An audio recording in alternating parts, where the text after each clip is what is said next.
Isang pagtitipon ang naganap. May mga lumuha habang ang iba'y nangutya. Bumaba ka mula sa krus kung tunay kang anak ng Diyos, panunuya ng mga Pariseo.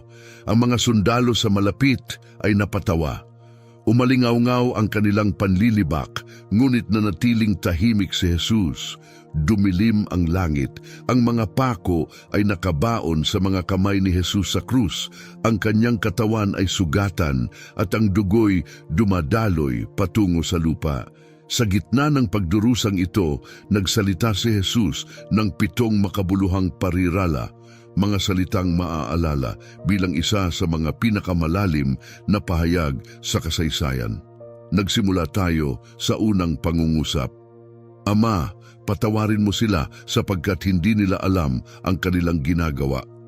Sa gulat ng lahat, ito ang mga unang salita ni Jesus. Walang inaasahan ang paghingi ng kapatawaran sa harap ng ganoong labis na puot at kalupitan. Bagaman may kapangyarihang hatulan ang mga responsable sa kanyang pagkakapako sa krus, ang mga pinunong relihiyoso, ang mga sundalong Romano, at ang nagbibirong karamihan, pinili niya ang landas ng pagpapatawad. Hindi tinugunan ni Jesus ng puot ang puot. Ang kanyang unang sinabi sa krus ay sumasalamin sa diwa ng kanyang mensahe, pagpapatawad. Sa halip na husgahan ng mga pumatay sa kanya, siya ay nagmakaawa para sa kanila, sa kanyang ama. Naranasan mo na bang mapunta sa sitwasyon kung saan tila imposibleng magpatawad? Ano ang pumipigil sa iyo sa pagpapatawad? Ang mapagpatawad na likas ni Jesus ay isang hamon sa ating lahat. Hinahamon tayo na muling suriin kung paano tayo tumutugon sa mga mali na ginawa laban sa atin. Kapag nasaktan, ang likas na tugon ay maghiganti o magkimkim ng galit. Ngunit ipinakita ni Jesus ang isang alternatibong paraan. Isipin mong may dala kang mabigat na backpack na puno ng mga bato. Bawat isa ay sumisimbolo sa isang hinaing o lumang sugat. Ang bawat hakbang na iyong ginagawa ay nagiging mas mahirap, bigat ng karga. Ngayon isipin mong ibinaba mo ang backpack at naranasan ang isang bago at magaan na pakiramdam. Ito ang diwa ng pagpapatawad. Pinalalaya tayo mula sa bigat ng mga hinaing sa nakaraan. Pinapayagan tayong magpatuloy na may mas kaunting balakid at higit na kapayapaan. Itinuturo ni Mateo, huwag maghiganti laban sa isang masamang tao. Kung sinampal ka sa kanang pisngi, ibigay mo rin ang kaliwa. Kung may magsampa ng kaso laban sa iyo para sa iyong damit, ibigay mo rin ang iyong balabal. Ang mga nagkikimkim ng galit ay naghihirap sa pisikal at espiritual. Sila ay walang kapayapaan at walang pahinga ang kanilang kaluluwa. Ang hindi pagpapatawad ay nagdudulot ng kapaitan na nagiging sanhi ng pagkawasak ng sarili. Ang pagpapatawad ay nagsisilbing paglilinis ng kaluluwa, nililinis ang isip at nagpapagaling sa mga nakaraang hinaing. Kung wala ito, ang tao ay naiiwang bihag ng kanilang sariling hinanakit. Ang pagkimkim ng kapaitan laban sa isang tao ay tulad ng pagbibigay sa kanila ng kapangyarihang ikulong ka sa galit. Pinipilit kang mamuhay na may dala ng puot araw-araw. Itinuro ni Jesus na ang kasamaan ay hindi nanggagaling sa labas, kundi sa loob natin. Mula sa ating puso, lumalabas ang masasamang hangarin, pakikiapid, pagnanakaw, pagpatay, pangangalunya. Lahat ito ay nagmumula sa loob at sumisira sa tao.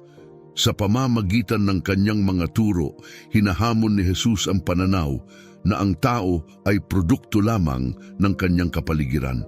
Sa halip, itinuro niya na ang kasamaan ay nakaugat sa kalikasan ng tao. Ito ay nasa loob, hindi sa ating paligid.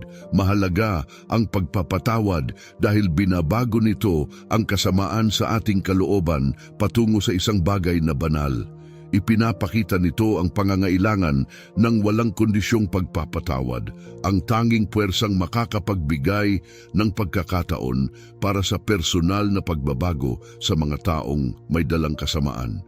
Hindi natin dapat ipagkait ang pagpapatawad sa mga nagkasala sa atin, sapagkat ang kapatawarang natatanggap natin mula sa Diyos ay higit pa sa anumang maibibigay natin sa iba.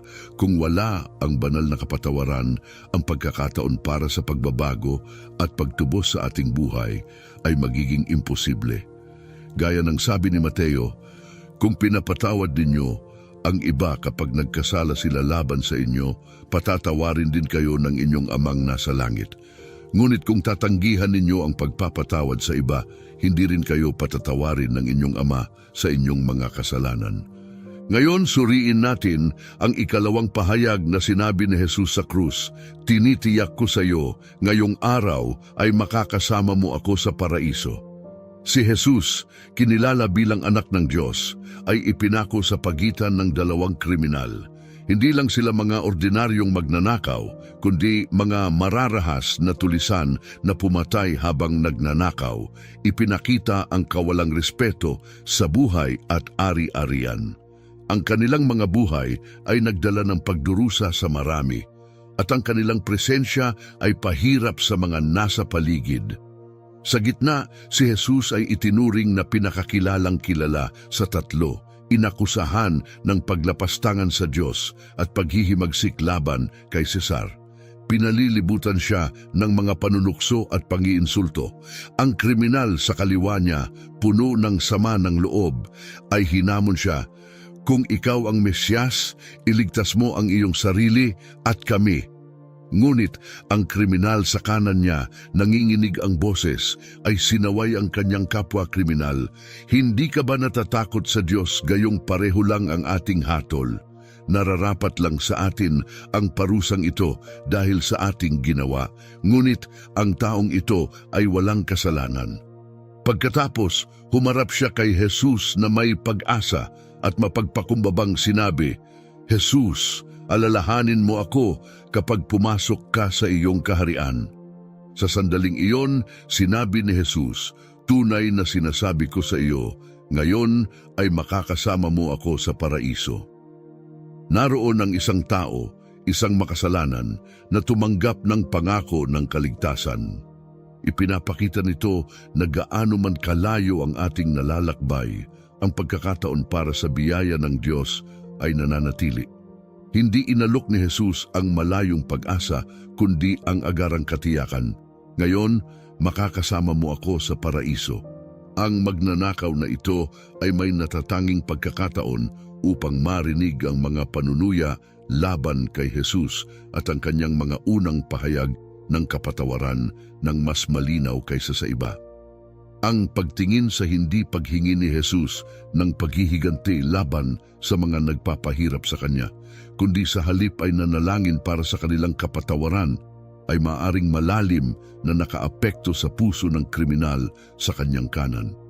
Ang mga salitang sinabi ni Jesus para ipagtanggol ang kanyang mga tagapagpako, kasama ng kanyang mapagpakumbabang pagsuko sa Ama, ay nagpabago sa puso ng kriminal sa kanyang tabi, nagpasimula ng pagbabago sa kanyang pananaw. Hindi itinuturing ni Jesus na walang pag-asa ang sinuman, walang buhay na hindi kayang ayusin, sapagkat kasama niya walang sitwasyong hindi matutubos. Nakilala ng magnanakaw sa kanan ni Jesus ang kanyang mga kasalanan at bukas loob na ipinahayag ito. Natanto na ang kaligtasan ay tanging sa pamamagitan ni Jesus. Sa kanyang mga huling sandali, nakatagpo niya ang kapatawaran at ipinangakong makakapasok sa paraiso, isang malalim na katiyakan habang siya ay humaharap sa kamatayan. Ang dalawang magnanakaw na ito, sa kanilang pagtanggi sa kabanalan, ay sumasagisag sa sangkatauhan mismo. Tayong lahat ay may kaparehong likas na bahiran ng kasalanan. Ito ay isang pangkalahatang kapintasan, nagpapabigat sa atin, gumagapo sa atin at nagtatakda ng hatol ng espiritual na kamatayan. Binigyang diin ni Pablo ang kondisyong ito, sinasabing, "Walang matuwid, wala ni isa, walang nakakaunawa, walang humahanap sa Diyos. Lahat ay lumihis. Magkasama silang naging walang halaga, walang gumagawa ng mabuti, wala kahit isa." Kung minsan mong naitanong, Kung ang iyong mga pagkakamali ay nakalayo sa kaligtasan ng Diyos, ipinapakita ng kwento ng magnanakaw sa krus na ang pagtubos ay laging abot kamay, gaano man kasama ang nakaraan. Lumipat tayo sa ikatlong pahayag ni Jesus sa krus. Babae, narito ang iyong anak. Pagkatapos ay kinausap niya ang alagad, narito ang iyong ina. Sa gitna ng kanyang sariling pagdurusa, napansin ni Jesus ang kanyang inang si Maria at ang kanyang pinakamamahal na alagad na si Juan na malapit. Alam ang kanyang nalalapit na kamatayan, na natili ang kanyang malasakit sa kanyang mga minamahal. Sa isang sandaling puno ng sakit at pangungulila, kinausap ni Jesus si Maria ng may banayad ngunit matatag na tinig, narito ang iyong anak. At kay Juan, ibinigay niya ang bagong tungkulin, narito ang iyong ina.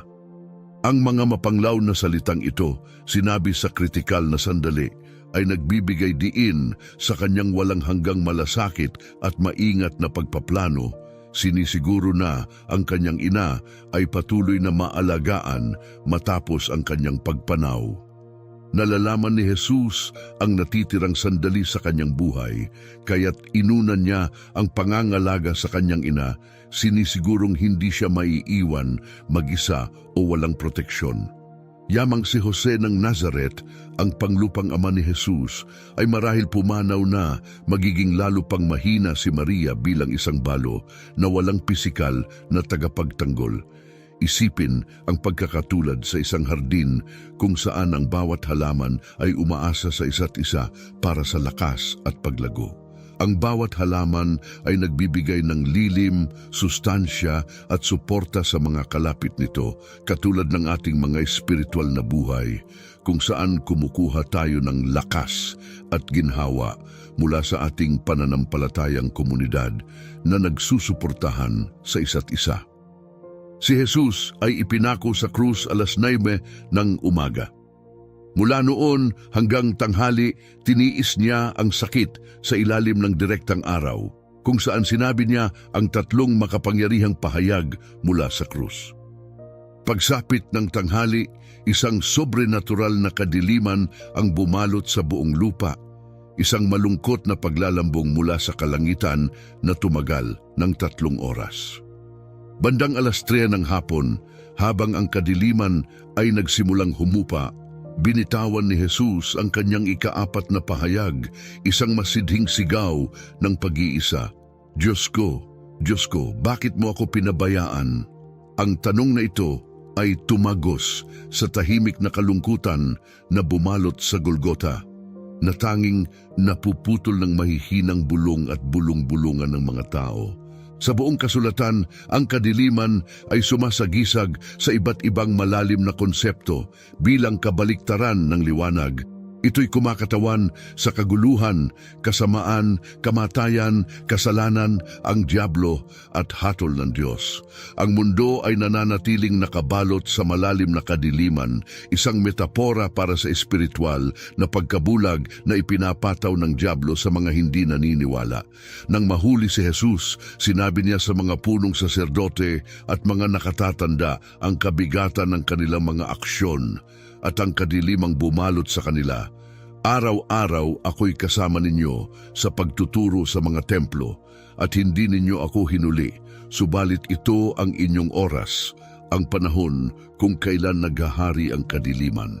Sa kasulatan, ang kadiliman ay hindi lamang sumisimbolo sa kapangyarihan ng kasamaan, kundi pati na rin sa kapalaran ng mga pumipili sa kasamaan, si Satanas, ang kanyang mga anghel at lahat ng lumilisan sa kaligtasang iniaalok ni Jesus.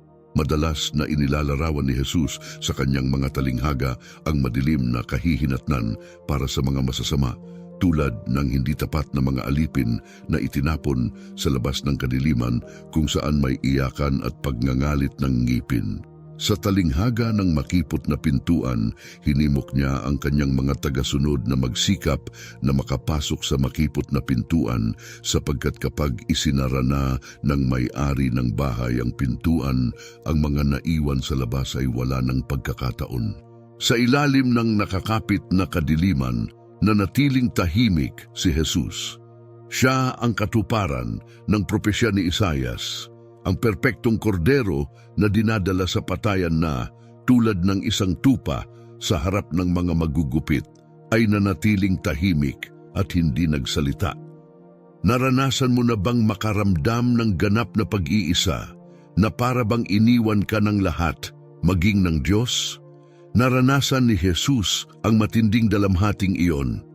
Nang ipahayag niya ang kanyang paghihirap, isang Romanong sundalo nagulat sa kanyang sigaw, ang nagtanong anong klasing tao ito na kahit sa kanyang pagdurusa ay tumatawag pa sa Diyos. Ang mga salitang ito mula kay Jesus ay hindi pagpapahayag ng pagdududa, kundi isang sinadyang pagtukoy sa awit 22 na nagsisimula sa, Diyos ko, bakit mo ako pinabayaan?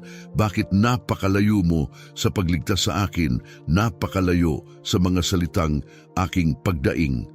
Sa pagbanggit sa awit na ito, ipinakita ni Jesus ang kanyang matatag na pananalig sa kasulatan. Kahit sa kabila ng matinding pagdurusa, patuloy niyang tinatawag ang Diyos bilang aking Diyos.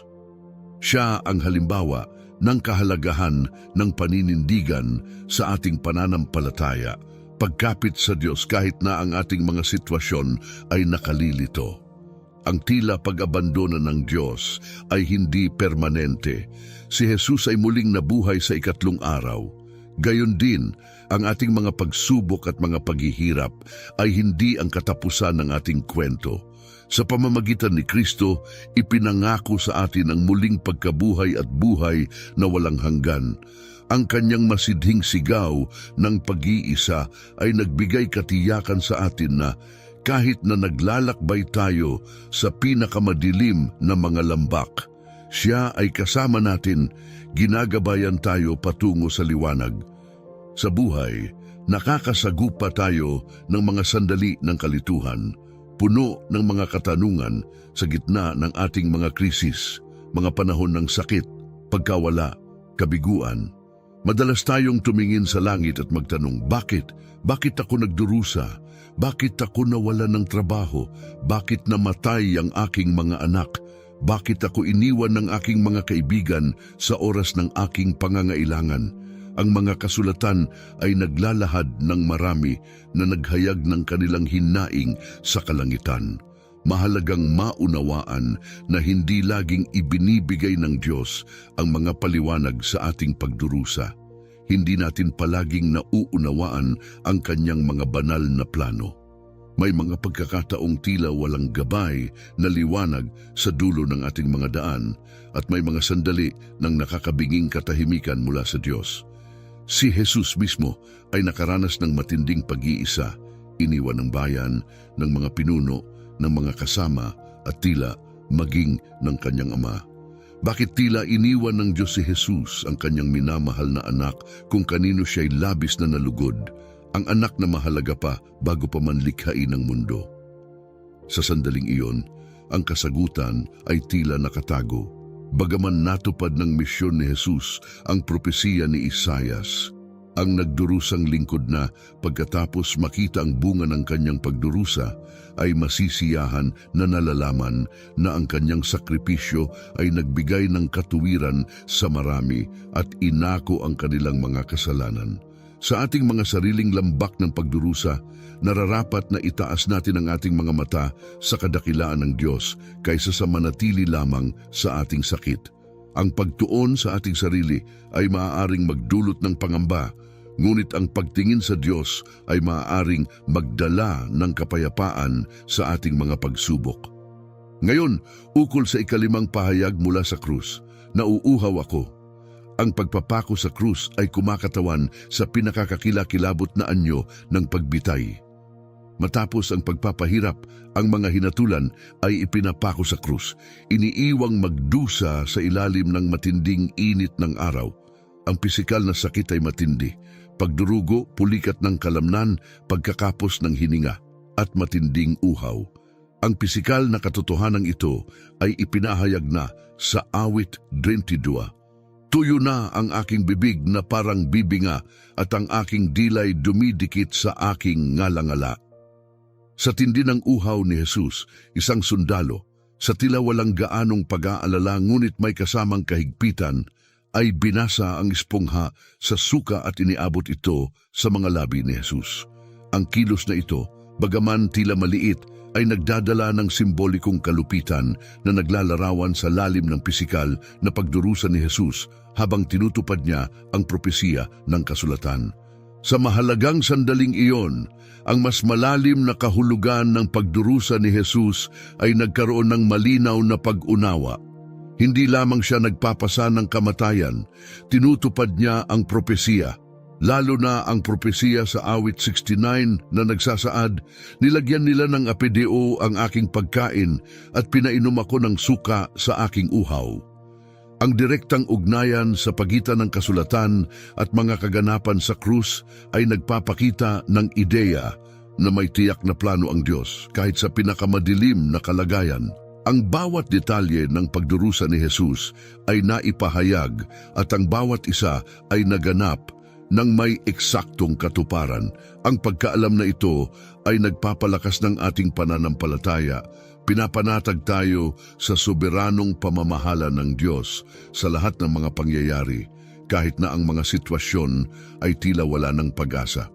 Makakahanap ka ba ng ginhawa sa paniniwalang ang Diyos ay nag-oorkestra ng mga pangyayari sa iyong buhay kahit hindi mo lubos maunawaan ang daan sa hinaharap? Sa buong pagkakahuli at pagpapako sa krus, si Jesus ay nanatiling tahimik. Wala siyang mga reklamo, walang pagtutol, ni hindi humingi ng awa. Ang kanyang payapang pagtanggap ng pagdurusa ay katuparan ng propesiya ni Isaias. Tulad ng tupa sa harap ng mga naggugupit, nanatili siyang tahimik at hindi bumuka ang kanyang bibig. Matapos ang pagtalakay sa mga katuparan ng mga propesya, tumutungo tayo sa simbolismo ng tubig sa Ebanghelyo ni Juan. Ang tubig ay isang paulit-ulit na tema sa salaysay ni Juan, malalim na nakahabi sa teolohikal na balangkas ng Ebanghelyo.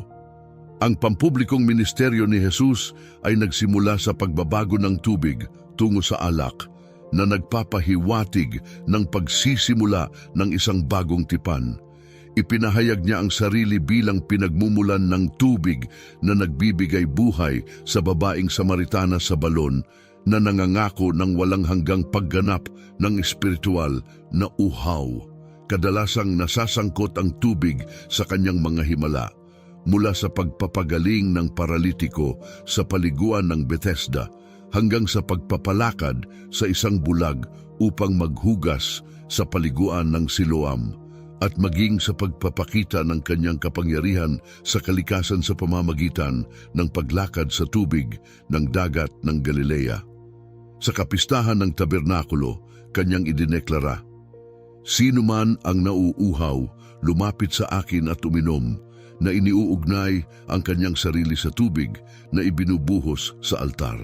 Maging sa huling hapunan, ginamit niya ang tubig upang ipakita ang paglilingkod at paglilinis sa pamamagitan ng paghuhugas sa mga paa ng kanyang mga alagad. Sa huli, sa krus, ang kanyang pahayag ng pagkauhaw at ang kasunod na pagtagos sa kanyang tagiliran kung saan lumabas ang dugo at tubig, ay natapos ang malalim na tungkulin ng tubig sa kabuuan ng kanyang mga turo at gawain. Ang pagsama-sama ng mga imaheng ito ng tubig ay hindi lamang nagbibigay diin sa kanyang papel ng sakripisyo, kundi pati na rin sa kanyang pagbibigay ng paglilinis at pagtubos para sa sangkatauhan. Ang tubig na nagbibigay buhay na iniaalok ni Jesus ay hindi nagmumula sa karaniwang balon. Ito ay isang natatanging kaloob na ibinibigay lamang ng Mesyas.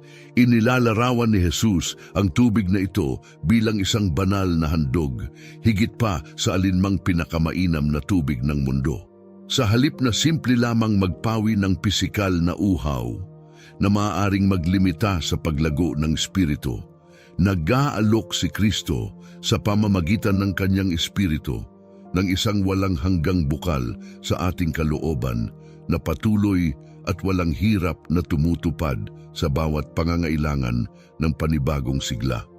Pag-isipan natin ang ika-6 na pahayag ni Jesus mula sa krus. Naganap na. Hindi ito isang bulong o reklamo. Ito ay isang pahayag ng tagumpay. Para sa mga nananampalataya, ang naganap na ay hindi lamang isang parirala na binitiwan ni Jesus, kundi isang malalim na katiyakan. Isipin ng isang taong nakabilanggo sa isang madilim na piitan, nakakadena at hirap na makalabas, ngunit biglang may maririnig na tagumpay na sigaw. Naganap na, ang mga kadena ay natanggal, bumukas ang pintuan at siya'y napalaya.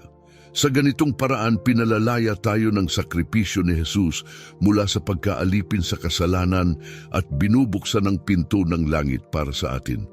Paano namin ikaw mapapasalamatan? Maaaring tanungin ng isa.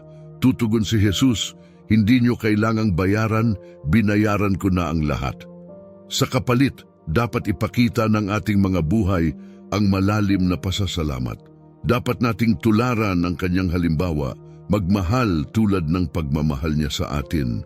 Ang kaligtasan ay hindi isang paglalakbay mula sa lupa patungo sa langit, kundi isang landas na ipinagbukas ng Diyos mula sa langit patungo sa lupa. Ito ay isang misyong ibinigay ng Ama sa Anak na kanya namang natapos ng ganap. Ang ating kaligtasan ay nakakatiyak sa pamamagitan ng ganap na pagsunod ni Jesus at ang kanyang handog na sakripisyo sa krus. Kanyang idineklara na ganap na, nangangahulugang wala nang kailangang gawin sa ating panig. Maluwag na tinanggap ni Jesus ang kamatayan upang putulin ang sumpa, tapusin ang sentensya para sa kanyang mga tao at tubusin sila.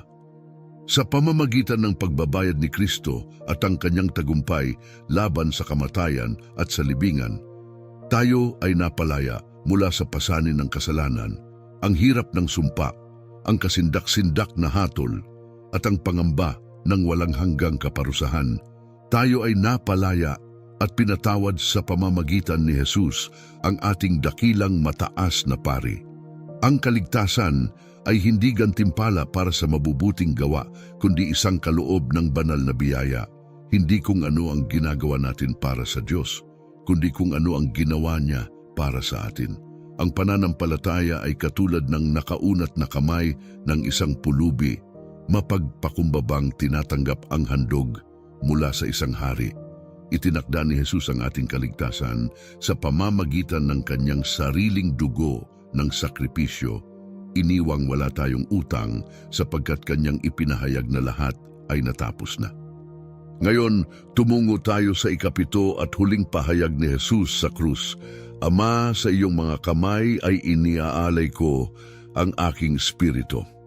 Tingnan niyo siya, ganap na walang kapangyarihan, pabulong na sinabi ng isang sundalo, habang ang isa ay nangising-ngisi, nasaan ang kanyang Diyos ngayon? Ngunit si Jesus, na nakatitig sa langit ng matatag, ay hindi natalo. Sa malinaw at matatag na tinig, kanyang ipinahayag, Ama, sa iyong mga kamay iniaalay ko ang aking espiritu. Tinupad ni Jesus ang kanyang misyon, nilupig ang ahas, nilabanan ang dyablo at ang kanyang mga lehiyon, at ipinagkasundo tayo sa Diyos. Siya ay namatay hindi bilang isang biktima, kundi bilang isang tagumpay. Si Jesus ay hindi inagaw ng kamatayan, inialay niya ang kanyang buhay sa kanyang sariling kalooban. Ang huling panalangin ni Jesus sa krus ay mula sa awit 31. Sa iyong mga kamay, iniaalay ko ang aking espiritu. Iligtas mo ako, Panginoon, aking tapat na Diyos. Ang talatang ito, na tradisyonal na itinuturo ng mga mapagpanaligang inang Hudyo sa kanilang mga anak bago matulog, ay nagiging labis na makapangyarihan habang idinagdag ni Jesus ang salitang Ama sa pamilyar na panalangin ito. Sa paggawa nito, hindi lamang niya ipinapahayag ang pagtitiwala kundi ipinakikita rin ang aliw ng isang batang nakasandal ng payapa sa yakap ng kanyang ama. Ang dating panggabing dasal ay ngayoy nagmamarka ng kanyang huling sandali. Ang labanan ay natapos na, ang tagumpay ay nakamtan. Ang sandaling ito ay nag-aanyaya sa atin na pag-isipan ang ating sariling mga buhay. Handa ba tayong isuko ang lahat sa Diyos? Nagtitiwalang siya ang may kontrol? ipinakita ni Jesus na ang tunay na lakas ay hindi natutuklasan sa pag-iwas sa sakit, kundi sa pagharap sa mga pagsubok na may hindi matitinag na pananampalataya. Ang kanyang lubos na pagsuko sa krus ay isang gawa ng ganap na pagbitaw at matatag na tiwala. Hindi siya nilupig ng kamatayan. Sa halip nilupig niya ang kamatayan sa kanyang pananampalataya sa Ama. Tinutupad ang propesiya sa kanyang ikapitong at huling pahayag. Alinsunod sa konsepto ng panahon ng mga Hudyo, kung saan ang araw ay nagsisimula sa paglubog ng araw, mahalagang maisagawa ang paglilibing bago sumapit ang gabi ng Biyernes. Bandang 3:00 ng hapon, ang mga ipinako sa krus ay kailangang mailibing bago matapos ang araw. Karaniwan, ang patakaran ng mga Romano ay iwanan ng ipinako sa krus hanggang sa sila'y pumanaw, na maaring tumagal ng ilang araw at pagkatapos iwanan ang mga katawan upang tukain ng mga buwitre. Gayunpaman, kung kinakailangang madaliin, binabali ng mga sundalong Romano ang mga binti ng nahatulan gamit ang isang martilyong bakal. Ang brutal na hakbang na ito ay hindi lamang nagdudulot ng matinding sakit at pagdurugo, kundi pinipigilan din ang ipinako na itulak ang kanilang katawan upang makahinga na nagdudulot ng mabilis na pagkasakal. Ikinuwento ni Juan na dahil sa kagustuhan ng mga pinunong Hudyo na walang mga katawan sa krus sa panahon ng Sabat, hiniling nila kay Pilato na ipag-utos ang pagbasag sa mga binti ng mga ipinako upang madaliin ang kanilang kamatayan at agad na maalis. Ang mga kasama ni Jesus sa krus ay buhay pa, kaya binali ang kanilang mga binti. Gayunpaman, nang marating si Jesus, napansin ng mga sundalo na siya ay pumanaw na. Isang pangyayari na naganap ng hindi inaasahan dahil ang pagpapako sa krus ay karaniwang nagdudulot ng mabagal at masakit na kamatayan na ang ilan ay tumatagal ng ilang araw. Nang si Jose ng Arimatea ay lumapit kay Pilato upang hingin ang katawan ni Jesus para ilibing, labis na nagtaka si Pilato na si Jesus ay yumao na sa loob lamang ng 6 na oras. Kaya't ang mga binti ni Jesus ay nanatiling buo na ayon sa mga propesya tulad ng nasa awit 34. Kanyang binabantayan ang lahat ng kanyang mga buto. Wala ni isa man ang mababali. Ang pagbabalik tanaw sa mga huling salita ni Jesus sa krus ay nagbibigay ng malalim na pananaw. Sa simula, mayroong deklarasyon ng kapatawaran. Ama, patawarin mo sila sapagkat hindi nila nalalaman ang kanilang ginagawa. Sa ito, hindi lamang namamagitan si Jesus para sa mga nagpako sa Kanya, kundi hinahangad din na mapagaan ang kanilang pananagutan. Kasunod nito, isang pahayag ng kaligtasan. Ngayon, ikaw ay makakasama ko sa paraiso. Ang pangakong ito ng buhay na walang hanggan ay ibinigay sa isang kriminal na nagpapakita na ang kaligtasan ay isang kaloob ng biyaya, hindi isang gantimpala para sa mabubuting gawa. Dagdag pa rito, ipinahayag ni Jesus ang kanyang malasakit sa pamilya. Babae, narito ang iyong anak, narito ang iyong ina. Sa pagtiyak ng pangangalaga sa kanyang ina sa pamamagitan ng pag-aalay sa kanya kay Juan, ipinakita ni Jesus ang kanyang debosyon bilang isang anak sa kanyang huling mga sandali. Sa wakas, isang pahayag ng pagdurusa, nauuhaw ako. Ang pag-amin na ito ay nagtatampok ng pagkatao ni Jesus. Siya ay nakaranas ng pisikal na pangangailangan at emosyonal na sakit at hindi niya ikinahiyang ipahayag ito na nagpapaalala sa atin na sa kabila ng kanyang banal na kalikasan, siya ay ganap na nakiisa sa pagdurusa ng tao. Ang ikalimang pahayag mula sa krus ay isang pagdaramdam ng pag-iwan. Diyos ko, bakit mo ako pinabayaan? Sa sandaling ito, ang pagkahiwalay sa pagitan ng Ama at ng Anak ay naging kinakailangan para sa ating kaligtasan. Dinala ni Jesus ang ating mga kasalanan at nagdusa para sa ating mga pagkakamali. Ang ika-6 na pahayag ay isang pagtatagumpay. Naganap na. Dito, ang krus ay nagiging mula sa simbolo ng pagkatalo patungo sa isa ng kapangyarihan na sumisimbolo sa hindi pagkatalo kundi isang kumpletong tagumpay. Ang ika-7 at huling salita ay isang pahayag ng pagsuko. Ama, sa iyong mga kamay, iniaalay ko ang aking espiritu. Sa ganito, tinapos ni Jesus ang kanyang misyon ng pagtubos at ipinagkatiwala ang kanyang sarili sa Ama na nagpapahiwatig na ang ating kaligtasan ay tapos na. Ang bawat isa sa mga pahayag na ito ay sumasagot sa malawak na tanong ng krus.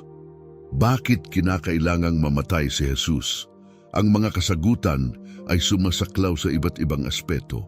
Pagtupad sa banal na hustisya, pagliligtas sa atin mula sa walang hanggang kaparusahan, pagtagumpayan si Satanas, pagkakaloob ng kapatawaran at pagsecure sa ating pagiging matuwid. Sa huli, lahat ng mga motibong ito ay nagkakatipon sa isang pangunahing prinsipyo, pag-ibig.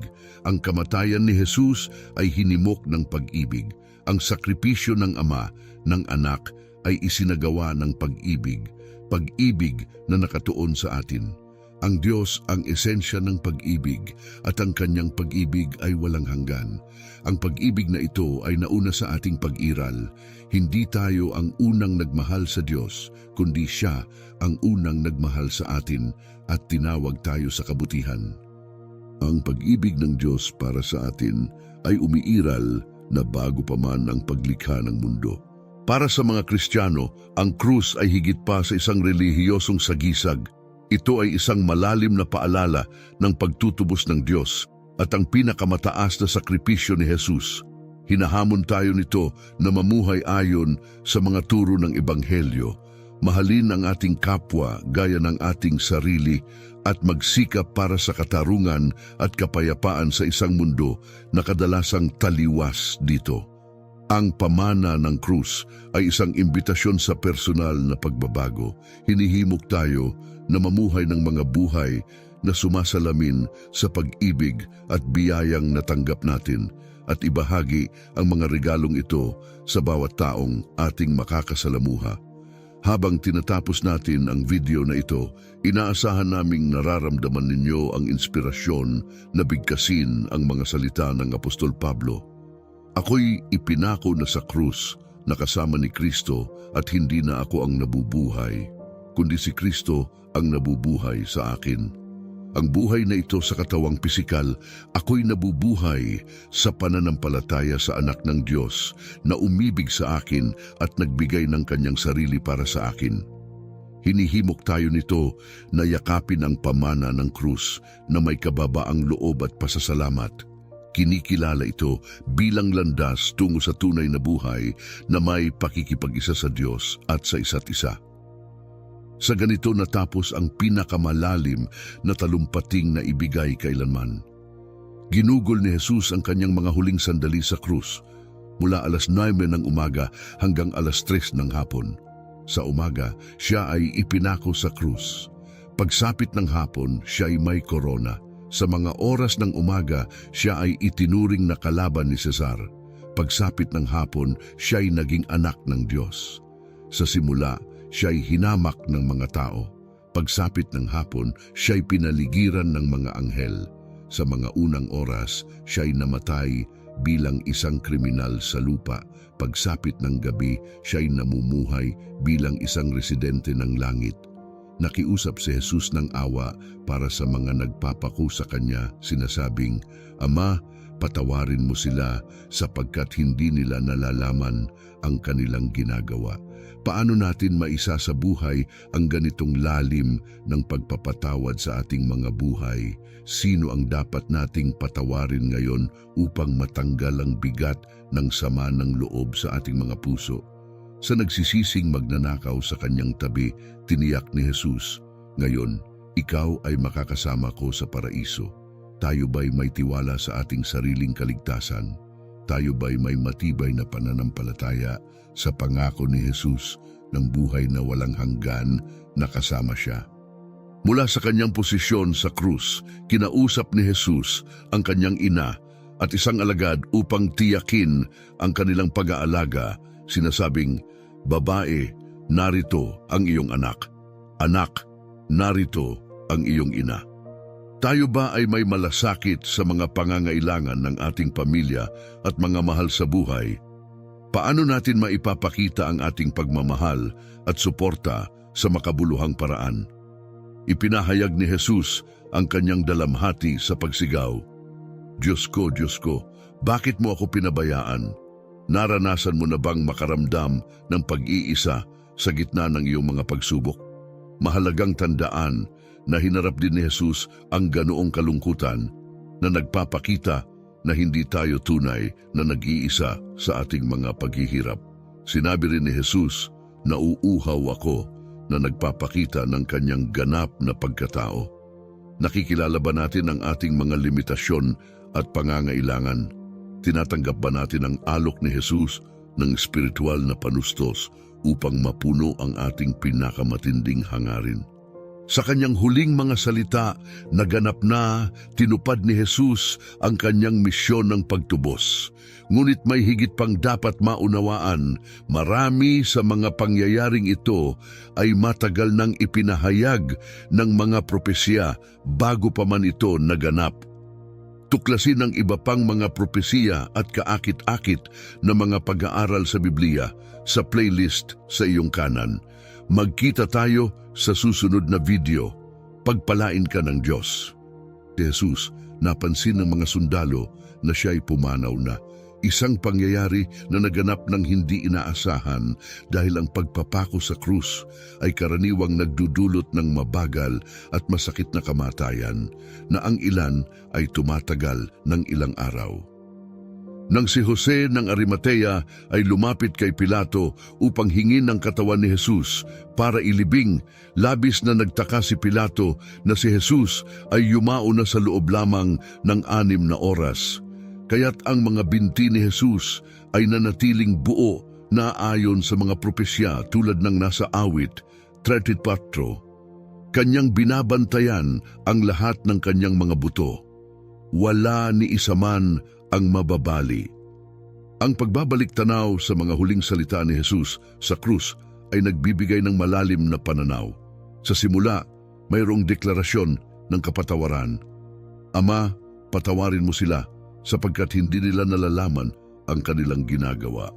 Sa ito, hindi lamang namamagitan si Jesus para sa mga nagpako sa Kanya, kundi hinahangad din na mapagaan ang kanilang pananagutan. Kasunod nito, isang pahayag ng kaligtasan. Ngayon, ikaw ay makakasama ko sa paraiso. Ang pangakong ito ng buhay na walang hanggan ay ibinigay sa isang kriminal na nagpapakita na ang kaligtasan ay isang kaloob ng biyaya, hindi isang gantimpala para sa mabubuting gawa.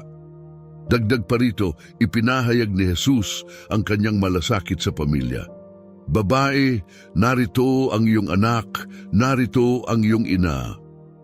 Sa pagtiyak ng pangangalaga sa kanyang ina sa pamamagitan ng pag-aalay sa kanya kay Juan, ipinakita ni Jesus ang kanyang debosyon bilang isang anak sa kanyang huling mga sandali. Sa wakas, isang pahayag ng pagdurusa, nauuhaw ako. Ang pag-amin na ito ay nagtatampok ng pagkatao ni Jesus.